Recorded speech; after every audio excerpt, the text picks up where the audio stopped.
1장은 이제 교독론입니다. 그리고 세례 요한의 외침이 있었죠. 세례 요한이 천국이 가까웠느니라 회개하라. 2장은 가나의 혼인잔치죠. 혼인잔치가 열렸죠. 3장에서 니고데모를 만나셨죠. 그리고 4장에서는 사마리아에 올라가셔서 한 여자를 만납니다. 내용이 참 깊어요. 2장도 그랬고 3장도 그랬고 4장도. 요한복음을 우리가 2021년도에 했더라고요. 한 5년 만에 다시 보게 되는데 너무나도 새롭고 그때 본 거는 다 날아가고 없더라고요. 그래서 아니 머릿속에 없더라고요. 적어놓은 건 다 있어요. 그런데 다시 요한복음을 대면하는 게 처음 보는 것 같더라고요. 야, 참 하나님의 은혜가 커서 항상 새로워요. 항상. 좀 아는 것 같으면 얼마나 자고하고 교만할까요? 그러니까 모르는 게 이렇게 좋을 수가 없어요. 봐도 언제나 새롭고. 우리는 이 세상 짧은 인생 뭘 그렇게 뛰어난 사람 되려고 똑똑하다는 소리 듣고 싶고 머리 좋고 영리하다 지혜롭다 듣고 싶죠. 다 필요 없죠. 하나님이 인정하시는 게 최고죠. 사람들한테 칭찬받아도 하나님이 칭찬하시지 않은 우리 마음은 사마리아 여자랑 똑같습니다. 갈급하죠. 나는 영적으로나 육적으로나 다 채워주고 모든 것이 넉넉하다. 이러면은 사마리아 여자 신경도 안 쓰겠죠. 그런데 우리는 사마리아 여자가 그렇게 마음이 갑니다. 똑같구나. 우리랑 똑같구나. 자, 이제 수가성에 들어가셔서 야곱의 우물 곁에 먼저 앉으셨습니다. 누가 나와야 될 텐데 하고 기다리시는 거죠. 올 때쯤 됐는데 시간 맞추려고 내가 저 아래 요단 계곡에서 이거 엄청 걸어서 올라오느라고 땀 뻘뻘 흘리면서 왔는데 올 때 됐는데 그러고 앉아 계시는 거예요. 그랬더니 진짜 물을 길러온 한 여자가 있었어요. 우물이니까. 보니까 정오가 됐다고 그랬죠. 그래서 예수님이 그 여자에게 말을 걸었습니다. 우물 가니까 불 좀 달라. 이럴 리가 없죠. 물 좀 달라. 이러셨어요. 자, 낯선 유대 남자가 물을 달라 한다면 여자는 어떻게 해야 되나요? 자, 어떤 동네 사람들은 이 여자 보고 좀 이렇게 복잡한 여자 이럽니다. 왜냐하면 남편이 5이나 있었어요. 사별일까요? 이혼일까요? 5명이나 헤어졌어요. 그러면 이게 사별이면은 이 여자 이거 어떻게 하면 좋습니까? 5 남자나 잡아먹었잖아요. 5명의 남자를 잡아먹었어. 그럼 이 여자를 누가 이거 어떻게 하면 좋습니까? 뭔 사람도 아니야. 마귀 할멈이야. 그렇죠? 남편을 멀쩡한 남자를 5명이나 어떻게 그 여자한테 시집만만 가면 죽는데 무려 5명이 그러냐고. 사별이 아니라 이혼이면 아니 누가 이혼했겠어요? 여자는 이혼할 권리가 없어요. 남자에게만 있어요. 남자가 여자를 버린 거예요. 몇 명이나 이 여자를 버렸어요? 5명이나 버렸어요. 아니 1명 버리고 2명이 버렸으면 여자 참 박복하다. 안 됐다. 내가 볼 때는 괜찮은 여자인데 어떻게 그렇게 이 여자를 이렇게 불행하게 내쳐버리냐. 그 놈들 참 나쁜 놈들이다 하겠지. 1명 내지 2명이면 3명이 그랬어. 4명이 그랬어. 5명이 그랬어. 그럼 누구 욕할까요? 오죽하면 오는 남자마다 나 갖다 버리겠냐? 도대체 뭐가 잘못된 거냐? 고집이 센 거냐? 성격이 지랄 맞으냐, 도대체 뭐냐 말이지. 이렇게 나가는 거잖아요. 5명쯤 이혼을 했던, 또 뭐라고 그랬죠? 사별을 했던, 이게 동네 사람들한테 용납이 될까요? 이거는 정말 끔찍한 여자죠. 이 동네에서 제발 떠나가라. 안 그러겠어요? 요새 뭐 집값 떨어진다고 하는데, 아니 그게 집값이 멀쩡하겠냐고. 족족 그냥 다 5이나 죽던지 그랬던지 하는데. 근데 6번째 남자가 또 있네. 그럼 결혼식을 5번 올린 여자가 6번째 만난 남자한테 결혼식 해달라고 그럴까요, 안 할까요? 못하지. 이게 결혼식 하면 죽는 거구나. 응? 당신은 결혼식 하지 말고 결혼신고나 합시다 하던가. 뭔가 살 길을 찾겠지. 이혼을 당했으면, 파혼을 당했으면, 5번쯤 내가 이혼을 당했으면 6번째 남자한테 기대할까요? 안 하지. 안 한다고. 또 버려짐을 당한다고 생각을 하지. 그 정도면 훈련이 잘 되지 안 되겠어요. 얼마나 불쌍한 여자냐고. 이게. 얼마나 불쌍한 여자냐. 둘 다. 근데 이 여자가 그렇게 나쁜 여자가 아닌 것 같거든요. 그리고 기생이나 뭐 음탕하거나 여자가 남자를 너무 발킴증이 있어가지고 남자를 버리거나, 이거는 이스라엘이나 사마리아나 있을 수 없고, 그거는 불가능한 거예요. 불가능한 거예요. 그렇게 여자에게 무슨 권리가 있고 그런 시대가 아니에요. 그러니까 이거는 문란하다, 부정하다 이게 아니라 부정탄 여자라 부정한 거고, 저주 받았기 때문에 부정한 거예요. 도덕적으로 나쁘다라고 말하는 거는 마지막 번째 사는 남자가, 유대 사회에서는 사마리아도 마찬가지고 결혼식을 올리지 않고는 합방을 못 해요. 약혼식 상태에서는 합방을 못 해요. 약혼식도 결혼이라고 그래요. 약혼식도 결혼이라고 그래요. 그런데 약혼식을 한 결혼 말고 결혼식을 한 결혼을 해야 합방을 할 수 있어요. 그러지 않으면 부정하고 부도덕한 거예요. 그러니까 이 여자가 사마리아니까 뭐 도덕적으로 얼마나 엄격했는지는 모르지만, 하여튼 이 여자는 자기 의지와 상관없이 이 남자하고 같이 살게 된 케이스일 거예요. 남자 없이 여자가 살 수 있는 동네는 못 될 테니까. 사마리아라는 동네가 그렇게 혼자 살아도 주변에서 다 불쌍하게 보고 인정해주고, 참하다, 얼마나 어려울까, 이러는 곳이 아니란 말이에요. 호구 잡히는 거라고. 이용하고 악용하고. 그래도 빈둥대는 이상한 거지 같은 남자 하나라도 붙들고 있어야 여러 남자들이 찍접거리지를 않는다고. 이게 그런 피치 못할 선택이지, 그렇게 보는 게 더 맞더라고. 예, 더 연구를 해보니까. 우리는 이 본문을 너무 많이 오해를 하는 것 같아요. 저도 이렇게까지 생각한 적 없거든요.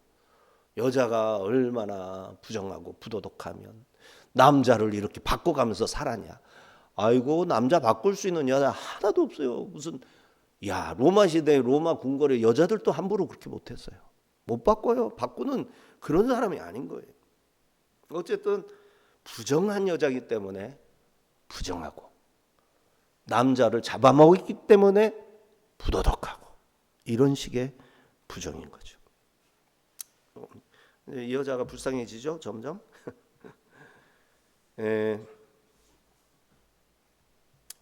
그러나 대체적으로 모든 우리나라는 전쟁을 겪은 나라이기 때문에 그런 가정이 참 많습니다. 또 그 전쟁 통해 병을 얻은 사람들, 그 이후에 아주 주변 환경이 너무너무 좋지 않아가지고 파상풍이라든지 기타 등등의 질병으로 인하여 일찍 돌아가시는 분도 많았어요. 근데 어쨌든 간에 공감이 가는 부분이 많이 있다. 자, 예수님은 그녀에게 생수를 주겠다고 말씀하시면서 그 물을 마시면 영원히 목마르지 않고 그 생수가 속으로 들어가면 영생하도록 솟아나는 샘물이 될 거다 말씀해 주십니다. 여기 오늘 전체 내용이고 15, 26절은 사장이 전체 그렇고 그 생수를 마시기 위해 반드시 거쳐야 할 죄의 직면, 자신의 문제를 봐야 내 문제를 해결할 수 있는 거죠. 그리고 예배가 회복되어야 하는 거죠. 이 여인은 예배에 갈급한 여인이에요. 주님은 여인이 감추고 싶은 과거를 다 드러내시고 그녀의 관심을 야곱의 우물에 물 길러 왔으니까 관심이 물이잖아요. 그 물이 아니라 예배의 말씀이죠. 예배로 땅에서 하늘로 이렇게 관심을 옮기시는 거예요. 자, 이제 여자는 이제 14절까지 내용에서 이제 있었고 내용이 있었고 15절 18절로 넘어가겠습니다. 15, 18절 여자가 이르되 주여 그런 물을 내게 주사 목마르지도 않고 또 여기 물기르러 오지도 않게 하옵소서. 이르시되 가서 남편을 불러오라. 여자가 대답하여 이르되 나는 남편이 없나이다. 예수께서 이르시되 네가 남편이 없다는 말이 옳도다. 너에게 남편 5이 있었고 지금 있는 자도 내 남편이 아니니 네 말이 참되도다. 예. 여자는 예수께서 말씀하시는 생수 속에서 솟아나는 생수가 되리라. 이게 무슨 말씀이지? 근데 귀에는 쏙쏙 들어온단 말이에요. 너무 중요한 말씀 같단 말이에요. 그런데 이게 무슨 의미일까? 잘 모르겠어요. 그래서 이 대화를 계속 끌고 이렇게 들어도 무슨 말인지 모르면 듣기 싫잖아요. 설교 듣다가 무슨 말인지 모르면 딴 생각 다 하시죠? 네, 저만 그런가요? 어쨌든 이게 생각이 이렇게 벌써 딴 데로 가잖아요. 뭔 말인지. 따라가는 말을 알아듣는 말을 하면 계속 듣는단 말이에요. 이게 이제 그래서 이제 교회도 옮기고 하는 게 현실이죠. 그런 식으로 살지 말았으면 좋겠어요. 이해가 안 돼도 기도하면서 버티면 자, 이 성경 말씀을 성령님이 가르쳐 주시는 거 어차피. 사람이 말 잘해서 깨닫는 거는 그게 영의 말씀이 아니에요. 그냥 지적인 얘기지. 그러니까 내가 모르는 말씀을 몰라도 기도하는 마음으로 들으면 불쌍하게 보시고 깨닫게 하신단 말이에요. 성령님. 그게 진짜 배기 그게.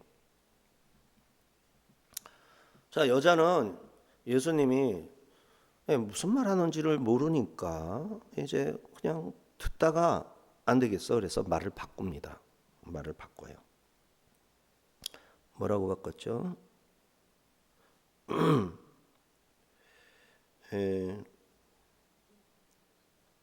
내 남편을 불러오라 하니까 아이고 이거 어디 갔냐? 불러오라 하니까 나는 남편이 없나이다. 근데 사실은 이제 이 대화가 남편 대화가 아니었죠. 물 대화였죠. 물. 14절까지 물에 대한 대화였어요. 그런 물이 있다면 마시게 하소서. 이게 딴청을 하니까 예수님이 이제 그런 물이 있다면 제게 좀 주십시오 했더니 이제 여자가 네 남편을 불러오라 한 거죠. 그랬더니 여자가 나는 남편이 없어요. 이렇게 이랬죠. 자, 이게 조금 해석이 조금 이렇게 헷갈리네요. 그래서 생수가 뭐라는지 모르니까 말하자면 이제 비아냥거린 겁니다. 이 여자가 예수님께 비아냥을 거린 겁니다. 그랬더니 이제 주님이 이 여인의 황폐한 양심과 이 영혼을 주목을 하셨어요. 그리고 그 속에 있는 걸 다 아시기 때문에 이 여인을 탓하지 않고 내 남편을 데려와라 이러셨단 말이죠. 이 대화가 어떻게 제가 헷갈릴까요? 4장 한번 보겠습니다. 자, 이렇게 앞으로 가서 9절 이제 9절에서 사마리아 여자가 뭐라고 그랬습니까? 당신은 유대인으로 어찌하여 사마리아 여자인 나에게 뭐를 달라 합니까? 했죠. 그랬더니 예수님이 말할 차례죠. 네가 만약 하나님의 선물과 또 네게 물 좀 달라 하는 이가 누구인 줄 알았다면 네가 그에게 구하였을 것이요 그가 생수를 주었으리라. 이렇게 했죠.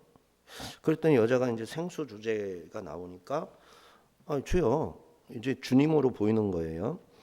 유대인이죠. 유대인 남자한테 주여 물기를 그릇도 있고 이 물은 깊은데 어디서 생수를 얻겠습니까? 우리 조상 야곱이 이 우물을 우리에게 주셨고 또 여기서 자기와 자기 아들들과 짐승이 다 마셨는데 당신이 야곱보다 큽니까? 그랬더니 이제 예수님이 또 말할 차례죠. 이 물을 마시는 자마다 다시 목마르지 않으려 하려니와 내가 주는 물을 마시는 자는 영원히 목마르지 아니하리니 내가 주는 물은 그 속에서 영생하도록 솟아나는 물이 샘물이 되리라. 이제 예수님이 말씀하셨더니 이제 여자가 이제 오늘 본문에서 얘기하죠. 주여 그런 물을 내게 주사 목마르지도 않고 여기 물 기르러 오지도 않게 하소서. 이랬어요. 예수님이 하는 물은 좀 영적인 물을 말하는 건데 이 여자는 아직도 영적인 단계가 아니라 이 샘물을 계속 붙들고 얘기하는 거죠. 그래서 예수님이 돌려놓으신 거예요. 예수님이 어떻게 하다 제가 요거를 이 여자가 돌렸다고 했을까요? 참 희한하네요. 16절에 네 남편을 불러와라. 예수님이 확 주제를 바꿔버렸어요. 여기까지 물 얘기하다가 할 얘기 다 했는데 이 여자가 도무지 못 알아들으니까 네 남편 불러와라 하는 거예요. 그러면 목마름이 이 남편과 관계 있다는 거죠. 예수님은 다 아시니까. 이렇게 넘어가야 되는데 제가 뭐 좀 잘못 넘겼어요. 여기 어떻게 그럴 수가 있어요, 그죠? 정신없이 하다 보니까 오늘 손님도 엄청 많이 오셔가지고 와 어떻게 9시 40분에 이제 오셔가지고 5시 반까지 와 그러니까 얼마나 제가 바빴겠어요. 와 정말 오늘 엄청 바빴어요. 자 쉬지도 못하고 그러니까 어제 밤샜는데 이렇게 되는 겁니다. 여러분들은 좀 편안히 사시기 바랍니다. 자 이 상황입니다. 예, 남편을 불러와라. 예수님이 이 여자를 탓하는 대신에 너 왜 그렇게 깨달음이 없느냐? 너 정말 너 듣기는 듣냐? 이러질 않으시고 남편을 불러와요 이런 거예요. 자 주제가 상실될 위기에 처했을 때 진정성 있는 대화를 이제 다시 돌려놓는 거죠. 남편은 그녀가 세상의 우물을 통해 채우려 했던 갈증의 실체였다. 목마름의 실체가 남편이었어요. 여자 혼자 사는 게 너무 힘들단 말이죠.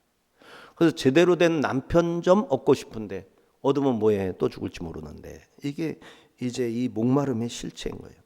그녀의 아픈 곳입니다. 계륵입니다. 하지만 주님은 그녀의 불신앙적인 폐쇄성을 깨뜨리고 치유하려고 숨기고 싶어하는 남편, 지금 결혼식을 올리지 않은 이 겉다리 남편, 치부죠. 치부. 불러와라. 불러와라. 거룩한 채 하지 말고 네가 뭐 때문에 이렇게 목말라는 거, 이 물 때문이 아닌 거 나는 아는데 물 얘기만 자꾸 하지 말고 네 마음의 그 갈급함, 너의 그 진짜 목마름을 실체를 가져와 데려와 이런 거죠. 여자가 바짝 긴장합니다. 낯선 남자가 처음 보는 여자에게 남편 불러오라 하니 이분은 보통 분은 아니죠. 게다가 이렇게 말을 하죠. 나는 남편이 없나이다. 자, 남편이 없대요. 없다는 말은 결혼식을 아직 안 올렸다는 말이겠죠. 그 뜻일 거예요. 그랬더니 예수님이 18절에 내 말이 옳도다. 거짓말 아니다. 오늘날 거짓말이 얼마나 많습니까? 입만 벌렸다면 텔레비를 통해서 나오기만 하면 다 거짓말이 되는 거죠. 조금 과장법을 쓴 겁니다. 하여튼 이게 과장법은 아주 조금만 썼어요. 근데 얼마나 거짓말이 아주 그냥 내 말이 옳도다.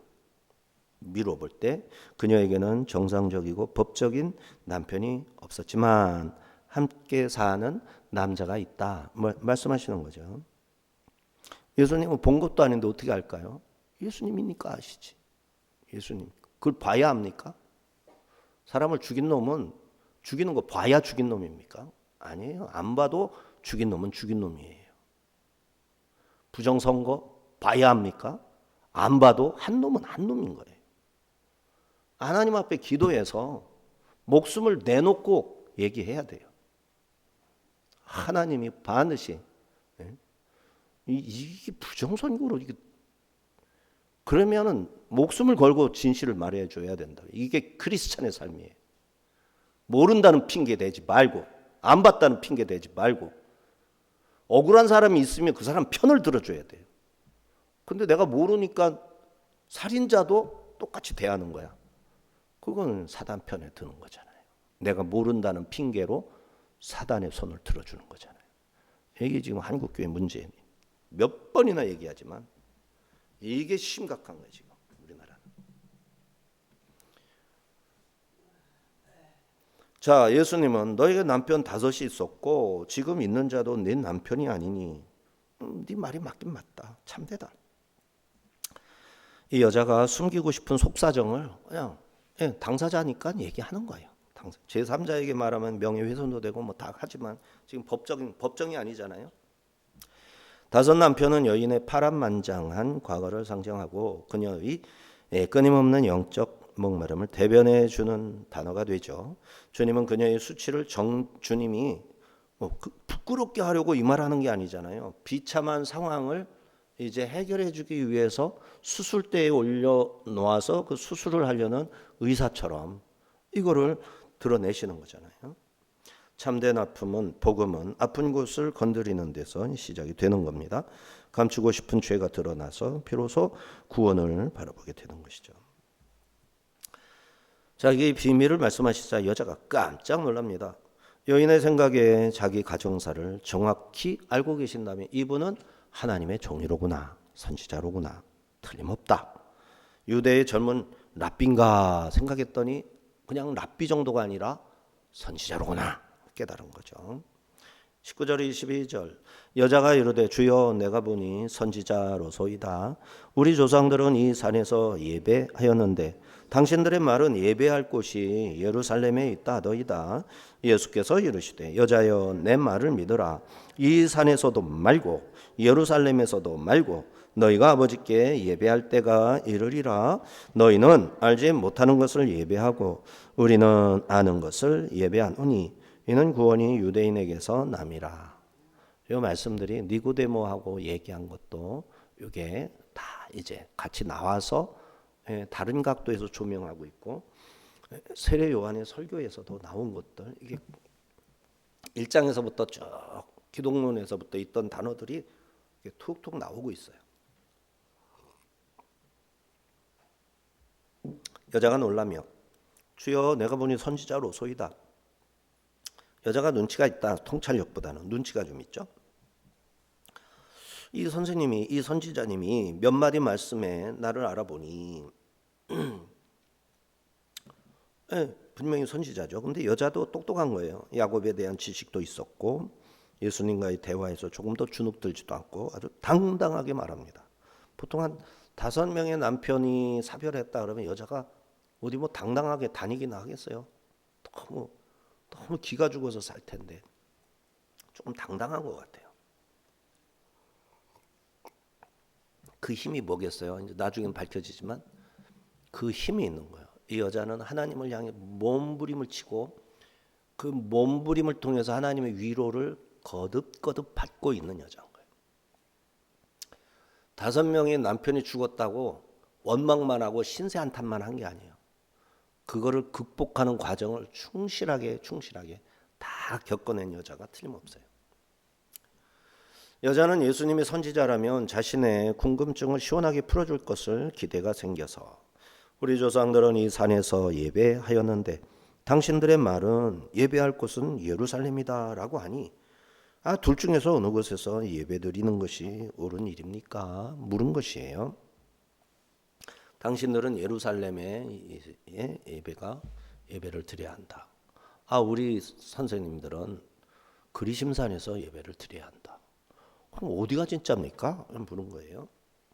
경쟁하고 있는 두 성전이 유대와 사마리아를 오랫동안 적으로 삼게 했을 것이다 이렇게 생각을 하는 거죠. 이러한 갈등에 대한 책임이 누구에게 더 클까? 사마리아 사람은 유대인 때문에 그런 것이다. 유대 사람들은 사마리아 때문에 그런 것이다. 이런 질문 아무나 할 게 아닌데 이 여자가 이런 질문을 한 거예요. 그래서 예수님이 남편 데려와라. 남편을 데려. 너의 핵심적인 문제는 남편이다.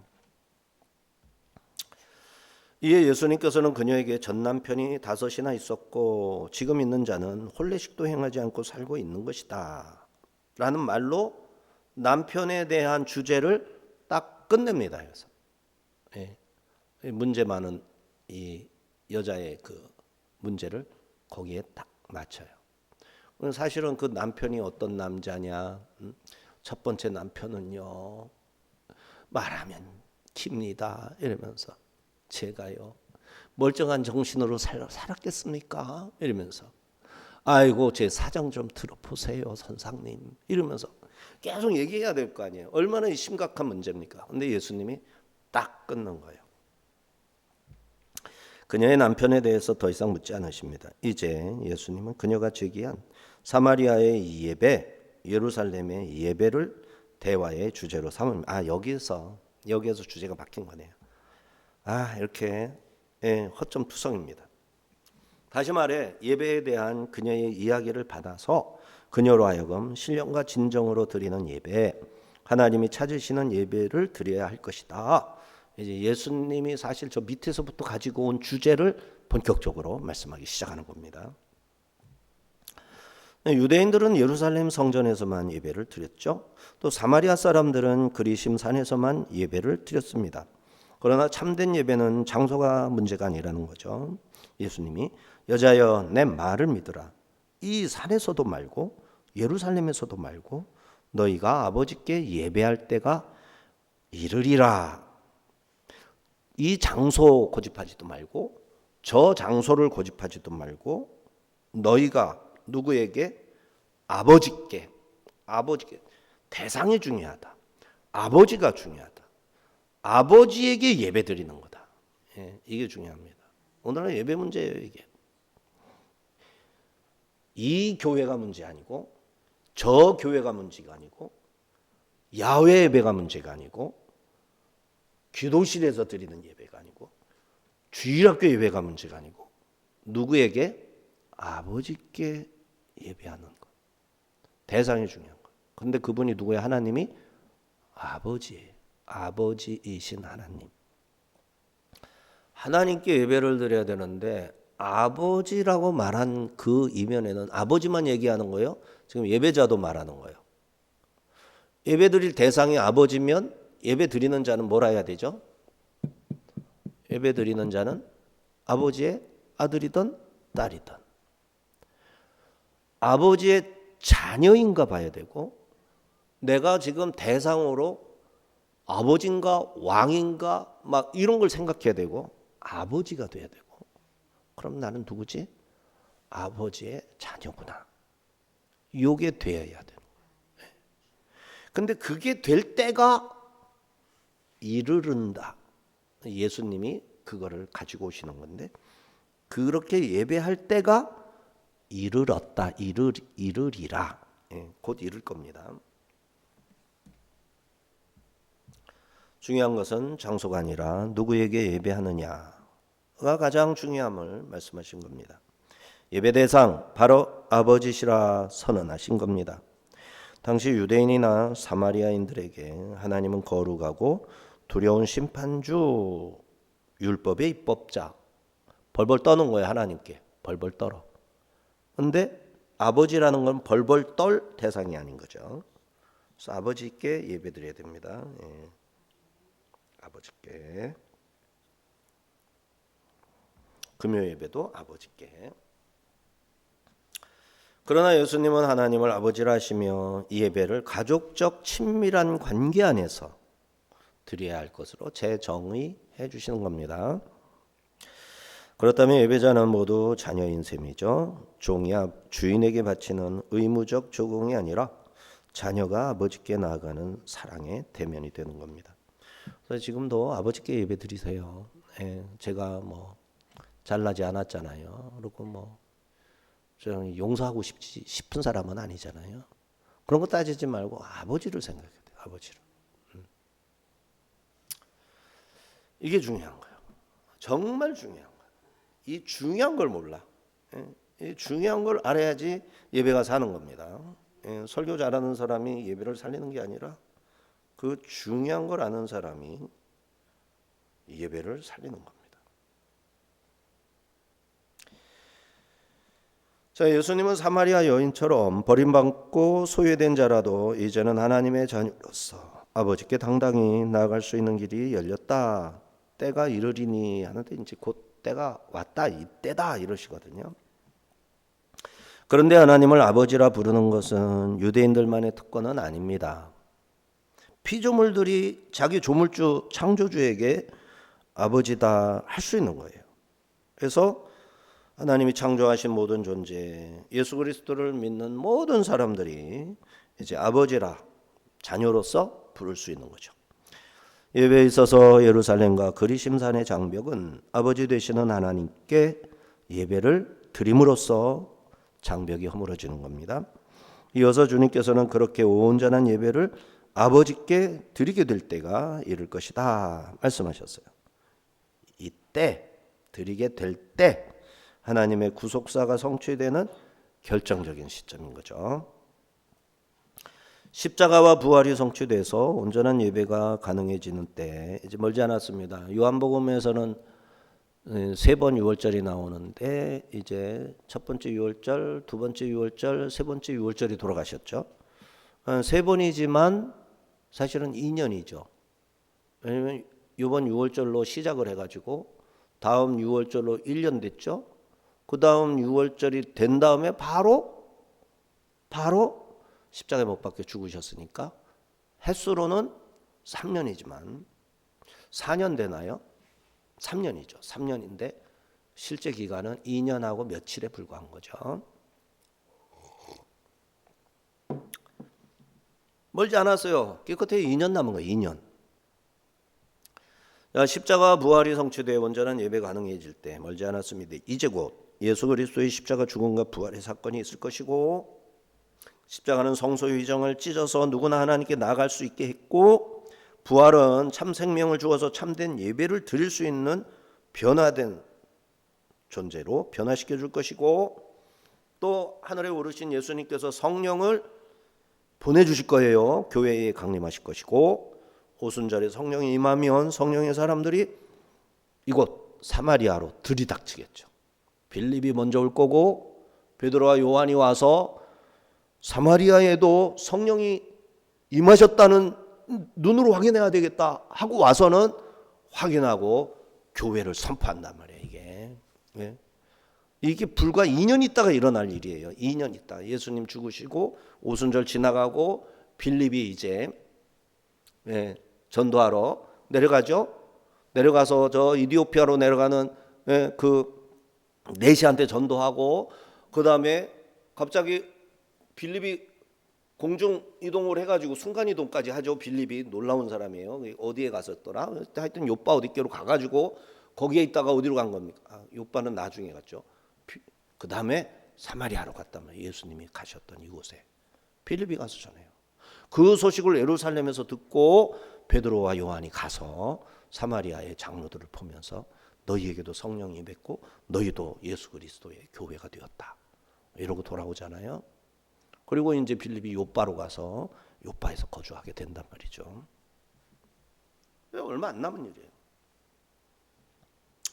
그래서 사마리아가 세계복음의 전도의 전초기지가 됩니다. 이처럼 성령이 임하시면 장소에 구애받지 않고 아버지께 예배를 드리게 될 겁니다. 그리고 예수께서 활동을 시작하신 이때부터 새로운 예배의 시대는 이미 시작되는 거예요. 예수님이 계시면 예수님 자체가 선물이고 예수님이 하나님의 아들이시자 예배를 받으시는 분이시기 때문에 예수님이 임하면 그 자리가 참된 예배의 자리가 되는 거예요. 예수님이 임하시면 참된 예배. 하나님이 받으시면 참된 예배가 되잖아요. 근데 그분의 아들이 오셨으면 참된 예배가 되는 거예요. 그래서 예수님이 활동하기 시작하신 이때가 새로운 예배의 시대가 시작되는 겁니다. 하나님의 아들 예수 그리스도를 중심으로 모일 때마다 아버지는 그들로부터 예배를 받으시게 되는 것이죠. 이어서 너희는 아직 알지 못하는 것을 예배하고 우리는 아는 것을 예배하노니 이는 구원이 유대인에게서 남이라 하십니다. 사마리아 사람들의 무지와 혼돈을 지적하면서 구원을 가져올 메시아가 유대인에게서 나온다 사실을 밝히신 거예요. 사마리아인들은 알지 못하는 것을 예배하는 대상으로 삼고 예배했어요. 누구한테 예배드리는지도 모르고 예배드리는 게 태반이었다. 근데 그 중에서 진실한 예배자 한 명이 있었으니 여자였더라. 그 여자가 누구예요? 남편 5이나 사별한 이 여자가 진실된 예배자였던 거예요. 그들은 모세 오경만을 성경으로 받아들였고 그 밖의 성경은 무시하여 하나님을 알 기회를 잃었습니다. 그러나 성경은 곳곳에서 하나님의 아들 그리스도께서 이루실 일들을 예언함으로 그리스도의 구원을 유대인들에게 계시하셨던 겁니다.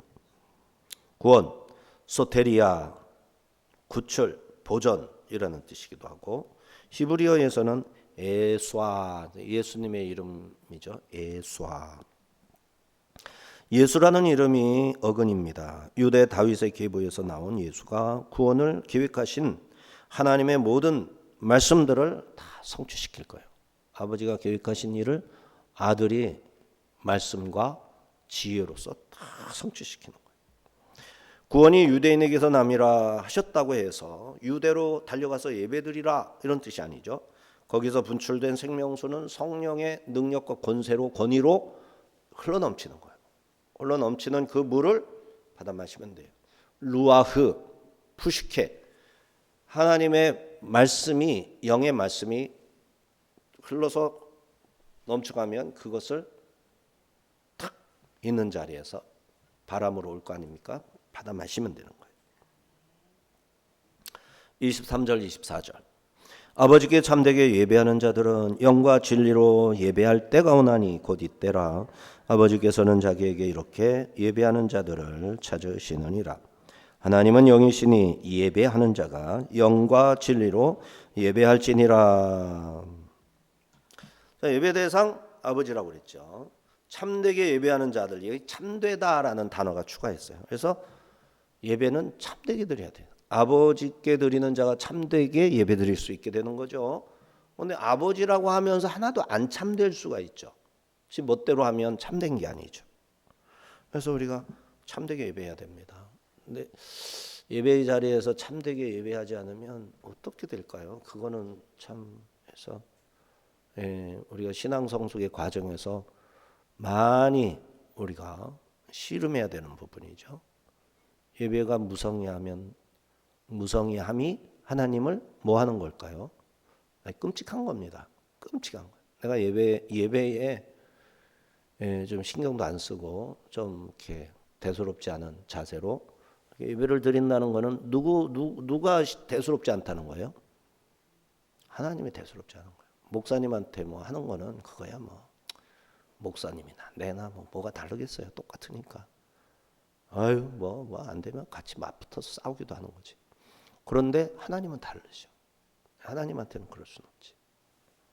그래서 정말 예배자는 이 아버지께 예배드리는가 자녀로서 예배드리는가 참된가 나는 참되게 예배드리는 자인가. 근데 그 참되게가 뭔지 나오는 거예요. 예수님이 직접 이 여자에게 가르쳐 주려고 저 요단계곡에서 고도를 높여가지고 700-800m 이상 올라와가지고 사마리아의 수가성에서 가르쳐주고 있는 거예요. 그게 뭐냐? 영과 진리로 예배하게 되리라. 참된 예배는 영과 진리로 예배하는 겁니다. 자, 이때 윈 에스틴 영과 진리로 예배드리는 때가 있나니 그때가 바로 이때다. 예수님이 계시면 영과 진리로 예배드리는 겁니다. 근데 예수님이 계신다라는 게 뭘까? 하나님의 아들이 함께하면 이 예배가 이제 아버지께 드리는 예배가 되는데 예수님이 함께 한다는 게 뭘까요? 그게 영과 진리다. 예수님은 예수님의 영, 그리스도의 영에 의해서 우리가 예수님을 만날 수 있거든요. 그리스도의 영이 돕지 않으면 그리스도를 우리 못 만나요. 왜? 그리스도는 천상에 계시잖아요. 하늘 보좌에 계시다고요. 보좌에 계신 예수님을 우리가 올라가서 만나거나 보좌에 계신 예수님이 우리 있는 곳으로 강림하셔서 우리를 돌보시거나 다 예수님의 영이 일하시기 때문에 가능한 거예요. 예수님의 영이 우리에게 2000년 전에 쏟으신 그 성령의 그 피를 보혈을 퍼다가 우리에게 발라주실 수 있는 거예요. 다 성령이 하시는 거예요. 그러니까 영과 진리에서 성령인 거예요. 성령. 그럼 진리는 뭔가? 진리는 말씀인 거예요. 말씀. 말씀은 뭐죠? 예수님 자신이에요. 태초에 말씀이 계시니라. 이 말씀이 육신을 입으니까 예수님이에요. 이 말씀이 우리 눈에 보이니까 그게 예수님인 거예요. 예수님이 들리니까 그게 말씀인 거예요. 들리면 말씀, 보면 책에서 보면 또 말씀, 또 눈으로 보면 마음의 영으로 보면 그게 예수님인 거예요. 말씀이 들리고 보이는. 자, 이게 되어야 참된 예배예요. 그리스도께서 오심으로 실제로 이게 가능해졌다. 이때라 하는 거예요. 그래서 그리스도 중심의 참된 예배는 천국에 가서나 드리게 될 예배가 아니라 예수님이 계시는 그곳 어디든지 그리고 그가 함께 계심으로써 드릴 수 있다라는 말씀이죠. 그러므로 예배는 주님을 대면하는 현재적 사건일 때에만 참된 예배가 되는 거예요. 지금 현재 여기 예수님이 계셔야 참된 예배가 되는 거예요. 그 예수님은 어떤 예수님? 영과 진리로서 만날 수 있는 그 예수님인 거예요. 우리 예수님을 여기 예수님이 어떻게 오실 수 있겠어요? 오신다니까요. 근데 어떻게 오셔요? 내가 왔다 여기 만져봐라. 딱 한 번 그랬어요. 성경에 나오죠. 영과 진리로 오시는 거예요. 그리스도 중심의 참된 예배는 천국에 가서나 드리는 게 아니다. 여기서 주님은 예배의 대상이신 아버지께서 진실된 예배자를 간절히 찾고 계신다 하십니다. 자, 예배의 방식이 영과 진리일 때 참된 예배고 아버지는 그렇게 예배하는 자를 찾으신다. 참된 진리, 그러니까 영과 진리로 예배하는 자가 참된 예배를 드리는 것이고 그렇게 예배드리는 예배자를 누가 찾으세요? 하나님이 찾으신다. 이러한 이유로 예수님은 사마리아를 통과하여야 하겠는지라. 사마리아를 통과해야만 하겠는지라거든요. must예요. must. 영어에 다 must예요. 우리나라 말은 좀 약하게 통과해야겠다고 생각했는지라. 뭐 이런 식도 가능한 거잖아요. 통과하여야 하겠는지라. 통과하는 것이 낫겠다 생각한지라. 이런 것도 되고. 근데 이게 그게 아니에요. 반드시 사마리아를 통과해야만 하기에 이런 거예요. 자, 그래서 사마리아 올라오신 거예요. 이제 밝혀지는 거예요. 왜 올라오셨는지. 이 여자가 하나님을 그렇게 찾았던 거예요. 이 여자가. 이 간절한 여자를 이제 영과 진리 안에서 하나님을 찾게 하면 그게 성공한 예배자가 되는, 예수님 하나님이 찾으시는 예배자가 되는 거예요. 우리가 예배를 드리는데 우리 간에는 막 드리는데 하나님은 안 찾아오셔. 어떡할 거냐고. 아깝잖아요. 예배 헛되게 드린 거잖아. 그래서 우리가 예배 드릴 때 헛되게 드리지 말고 하나님이 찾아오시게끔 예배 드려야 돼요. 그게 오늘 말씀 속에 비결로 있는 거잖아요. 자, 화려함이나 재물의 크기가 아니라 영과 진리로 드리는 예배 애타게 찾으신다 하셨습니다. 제가 하나님이 기뻐하시는 자는 성령과 진리 안에서 예배한다. 여기에서 엔, 푸뉴마티, 카이, 알레데이아, 예? 진리거든요. 알레데이아 진리. 카이는 그리고예요. 그다음에 푸뉴마티, 성령 그리고 알레데이아 진리, 성령과 진리. 그래서 N은 영어로 in이에요. N 안에서, 성령 안에서, 그리고 진리 안에서. 성령과 진리로 예배할지니라 우리 생각할 때 비슷하게 생각하는데 정확한 거는 성령 안에서 그리고 진리 안에서 예배하는 자가 참 예배 드리는 자이고 아버지께서 그렇게 예배하는 자를 찾으시는 것이다. 이거를 누구에게 얘기해요? 예수님이 지나가다가 들려가지고 그렇게 슬쩍 말하고 지나가는 게 아니에요. 일부러 저 아랫동네에서 지금 40-50km를 걸어서 올라오신 거예요. 어마어마하게 올라오신 거예요. 그리고 그 여자에게 얘기한 거예요. 그런데 그 여자가 공교롭게도 어떤 여자예요? 5명의 남편을 이제 사별했거나 이혼했거나 처참한 일생에, 처참한 인생, 모파장의 여자의 일생에 진짜 그냥 끔찍한 그 장본인이었던 거예요. 근데 그 끔찍한 현실을 어떻게 하도록 한 거예요? 이 여자로 하여금 그 끔찍한 현실 속에서 불평하고 원망하고 신세 한탄하고 산 게 아니라 하나님한테 가서 부르짖은 거예요. 하나님, 어쩌다가 내가 이렇게 됐습니까? 다들 저마다 다들 행복하게 사는데 저는 어떻게 이렇게 되고 자식도 없고 이렇게 됐습니까? 결혼의 전문가가 되었나이다. 결혼식의 전문가가 되었나. 이럴 줄 알았으면 제가 결혼식 도움이나 될 뻔했나이다. 이러면서 막 한탄을 하는 것 같으면서도 누구를 찾는 거예요? 하나님을 찾는 거예요.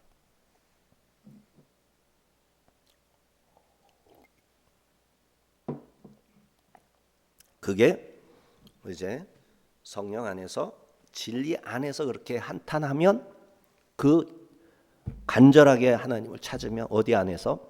성령 안에서, 진리 안에서. 그러면 성령 안에서란 말은 성령께 마음을 열어놓고 성령을 받아들여야 되는 거죠. 진리 안에서라는 것은 말씀을 붙들고 들어가야 되는 거죠. 말씀을 붙들고. 그래서 말씀을 붙들어야 되고 성령 안에서 성령께 마음을 열어서 내 안에 들어오셔서 말씀을 깨닫도록 나를 가르치시도록 또 역사하시도록 이게 되면 이제 영과 진리로 영과 진리 안에서 예배하는 자가 되는 겁니다. 이렇게 해서 참된 예배가 시작됩니다. 참된 예배는 예루살렘 성전에 있는 것도 아니라 그리심산 성전에 있는 것도 아니라 하셨습니다.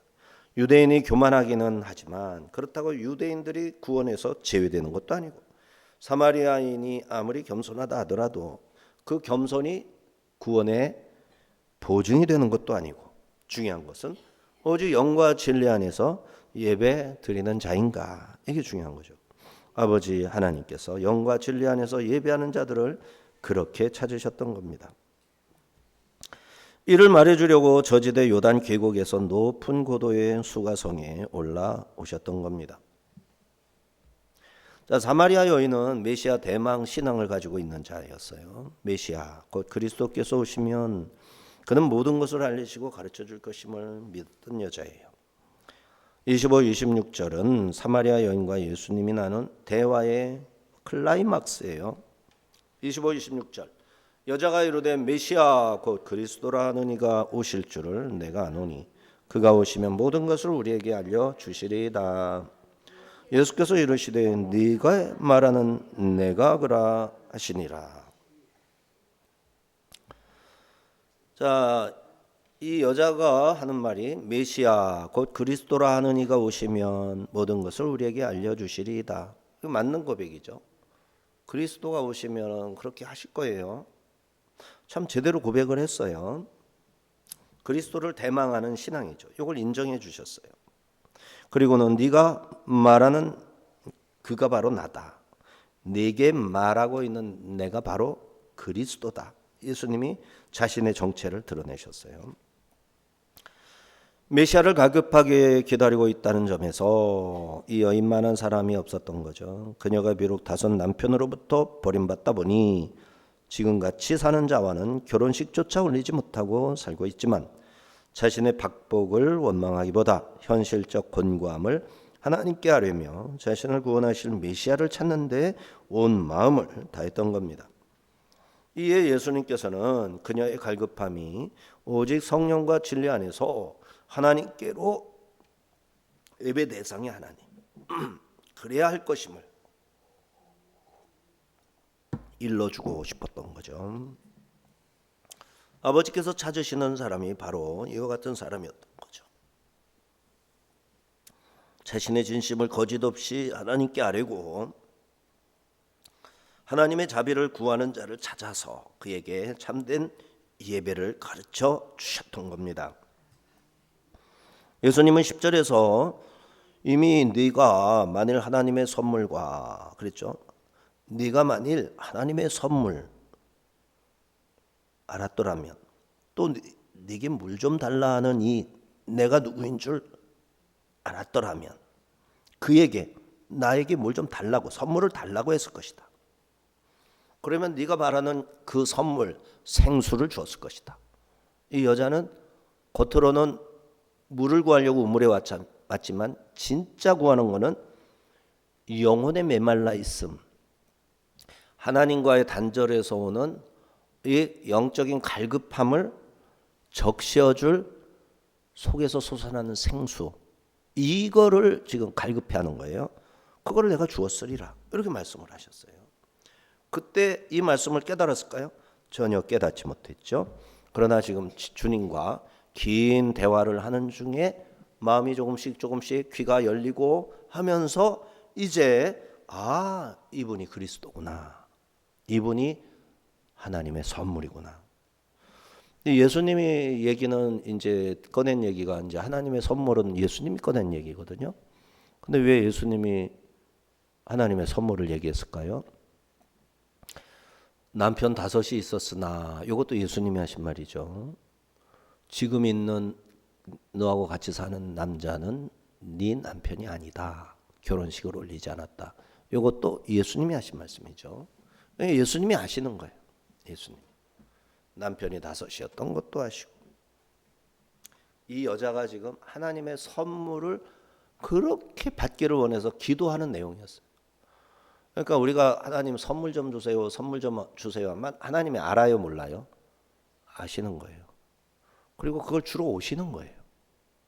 저 밑에 요단 계곡에서 하나님의 선물을 달라니까 오시는 거예요. 예수님이 선물을 가져오신 거예요. 첫째는 예수 자신이 선물이었던 거예요. 그 이 여자는 사마리아 그리심산에 올라가서 예배드릴 때마다 이게 두 마음을 푸는 것 비슷하게 예루살렘 사람들은 예루살렘에서 예배를 드리는데 나도 예루살렘에 가서 예배를 드려볼까? 어디가 좋을까? 나는 사마리아 사람이니까 사마리아에서 예배 드려야지. 그렇게 고민하면서 살았던 거예요. 그랬더니 예수님이 예루살렘서도 말고 사마리아 이쪽 그리심산에서도 말고 아버지께 예배 드려야 된다. 대상을 말씀해 주신 거죠. 그걸 깨달은 거예요.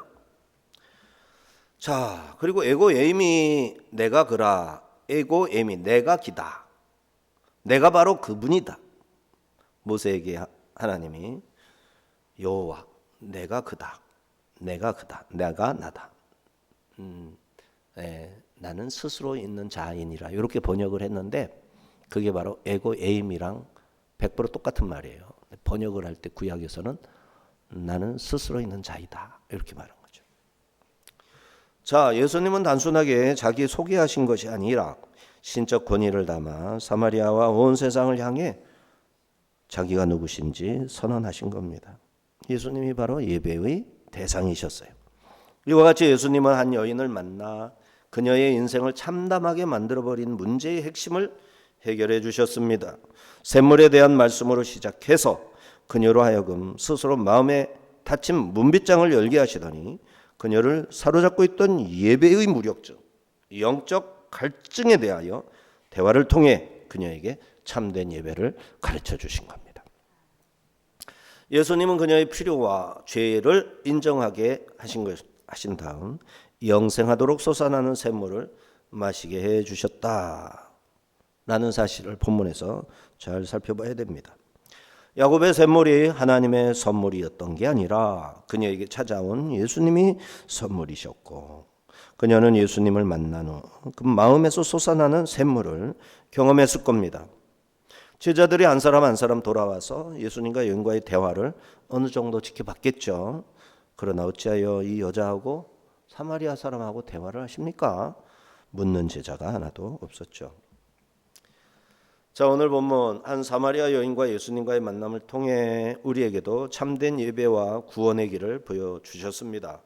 여인은 처음에 물질적인 갈증만을 해결하고 싶었죠. 그러나 예수님은 그녀의 숨겨진 죄, 깊은 영적 갈증을 드러내시고 그 목마름을 채울 수 있는 것은 오직 영과 진리로 아버지께 예배하는 것, 참되게 예배하는 것 가르쳐 주셨어요. 예수님은 단순히 물을 달라 하신 분이 아니셨고, 그분은 생수의 근원이셨고 영원히 목마르지 않게 하시는 구원의 주님이셨어요. 여인의 과거와 상처를 아시면서도 정죄하지 않으셨고, 오히려 그녀를 참된 예배자, 성령 안에서 진리 안에서 아버지께 예배하는 자로 세우셨어요.